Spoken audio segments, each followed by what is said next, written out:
Still on infrastructure development, majority of residents may be aware of some road constructions ongoing across the state, which indeed has affected vehicular movement. But as the saying goes, no pain, no gain. Well, the state government has promised to deliver all road projects for residents to enjoy a smooth ride. Lagos, a stronghold in Nigeria's commercial status, a city with increasing population growth, thriving comfortably above 20 million people and counting. Living in a city as this comes at a price, the Lagos traffic.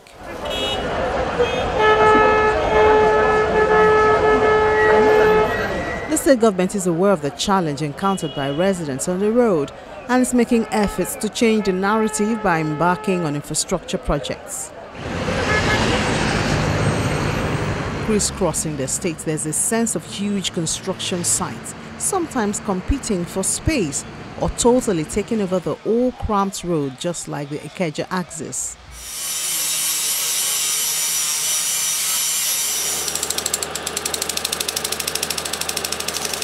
But the state special advisor to the governor on works and infrastructure, Mrs. Aramide Adeyoye, says government has a clear line of sight aimed at achieving a seamless intermodal transportation.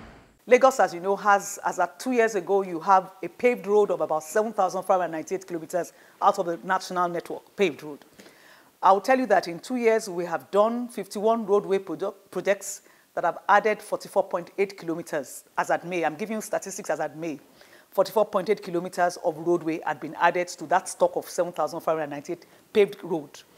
The last 3 months, we're in September now, so the last 3 months has seen us additionally add another 3.5 kilometers on the Koi end, add another 3.5 kilometers to that stock, and then I'm hoping by the time the end of December, when Sheikh Umade is done, another 2.5 kilometers is added to that stock. So in real terms, that would about 1% of the paved overall has been added in 2 years. Don't look at it in terms of 1%, look at it in terms of the connectivity, the opportunities that happens, how you connect the roads. So when you have a typical road, a bridge, and a road like Penn Cinema, you might say Penn Cinema is just a road that in total you have a network that is less than 2 kilometers or 1.4 of roadway, then the bridge itself, so less than 3 kilometers in that network. You are not looking at the length of that network, you are looking at the opportunities, the connectivity that it brings on board. So in essence, we are strategic in the way we implement our infrastructure to say, where are the areas? And people need to understand, what are we doing? We're doing the red line. We're constructing the red line. In doing the red line and the bridges and the overpasses, that's what you saw the piling there, the contractor, the piling. As a matter of fact, everybody is paying on the other side. Even for us as a government, you are now coming on the BRT lane. You see cars being allowed to use the BRT lane. And using that one, your ridership also drops on the bus. So the revenues for government does not even come in. So everybody takes a bit of the bite.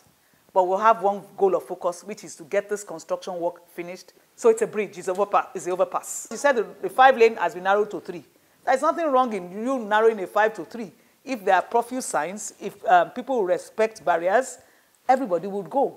But where everybody wants to go at the same time, would have chaos. In Ikorodu area, a densely populated suburb, the Lagos state government is already taking steps to reduce the gridlock here, with a plan to remove the roundabouts. And some residents share their views on government decision. Ikorodu is very big, it's very large, so even because of the traffic, a lot of traffic. At times when we are coming from Ikorodu, the traffic is from Benson, Aruno. So the extension is good. It's good to extend the road. Whenever they extend the road very well, the traffic will move and people will free. There are 2 ways Ikorodu people move out of Ikorodu, which is Garage and Ogolonto. But now, if construction is actually going on in the 2 places, it's going to cause a serious delay. Is it traffic? Because we know people from Ogolonto now, they're still moving through that place because of the construction going on and pass through here. But anyway, I believe, because I wasn't even expecting this, this is the Like, I never knew something like this going on until now. But it's actually it's a good improvement, a good development in Ikorodu. Any which way it has started, they can't stop it. And then I believe the government know what they're doing, because definitely they know that if construction is happening in the two places, it will cause a kind of delay in movement of vehicles and all that. So kudos to the government, and we really wish they do it rapidly, fast enough, so that it won't delay or cause more hold-up. Ogolonto as well as Ikpakodo Road is also under construction and already taking shape. The road links Igbogbo and other areas of Ikorodu.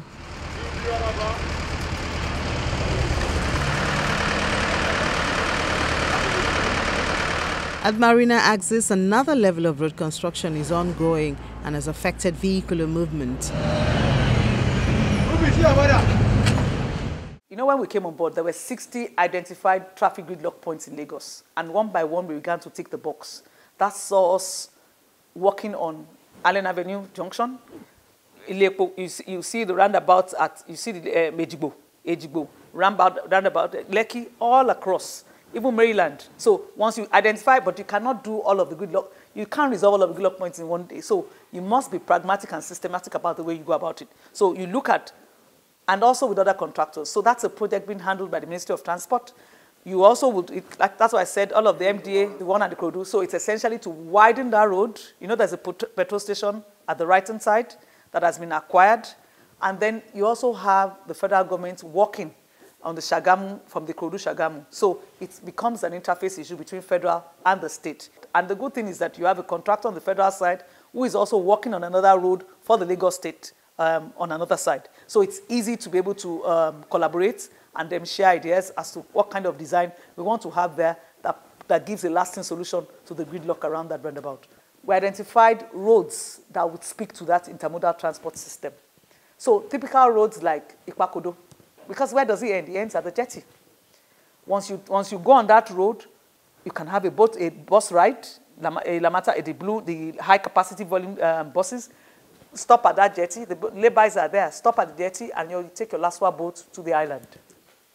It's a rigid pavement. We had to do that. It's a road in rigid pavement, and you can attest to the fact that that road, as I speak, is about 70% completed. So what you have left is just the decompiled area that constitutes about 50 meters and another pavement of about 400 meters, and that road is finished. It's a road that we started in January, and we're hoping that by November, December, we'll deliver that rigid pavement, that road in rigid pavement. The State Special Advisor on Works explains government's plan for Marina and the Fourth Mainland Bridge projects. So we embarked on doing the rail, which is normally a national, it's like a national project, but as a sub-national, we have undertaken to do it. So from Okoko, from CMS to Okoko, the blue line. So what you see, you've always been seeing the pairs. So you saw the contractor in the last administration, the works didn't go as fast as it should go on the blue line. The contractor is back, and you can see them trying to finish up all of the works around the CMS up to the Legbata side. If you go on the Legbata side, you would see them with the sheet pile wall. You see them doing some sheet pile wall and then trying to extend the frontiers of the water. You see the piers. You see the continuous casting beams that takes the rail all across the water. The whole idea is for us to follow the pattern we have set for the rail line up to Kukumaiko. So the diversion that you see on CMS is to enable them to do some casting, because you cannot be lifting beams and heavy structures while you still have vehicular traffic passing. So the traffic necessarily had to be diverted towards the CMS side and allow the contractor to work on that side. And then the Fourth Mainland Bridge. As I speak, the Fourth Mainland Bridge, we already entered the stage 4 of the process, and I'm hoping that by December, we might be able to get to the financial close. That's a straight PPP project funding, so that you can pick up from Abraham Adesanya Junction, go over the Badore, up to Bayeku, over the water, because that regional road is a precursor to the Fourth Mainland Bridge. Everybody knows that, like everybody tells you development is all around there, but you need to move all of this out. And the same way that you are carrying that traffic, you would ask that where are you taking it to? You're taking it to Ikorodu, which is essentially the reason why, before the last administration, they awarded 2 roads. One of them was Agrikishawo, As I speak, the road is about 45% completed as at last week. Agric-Ishawo and both Igbogbo, both of them.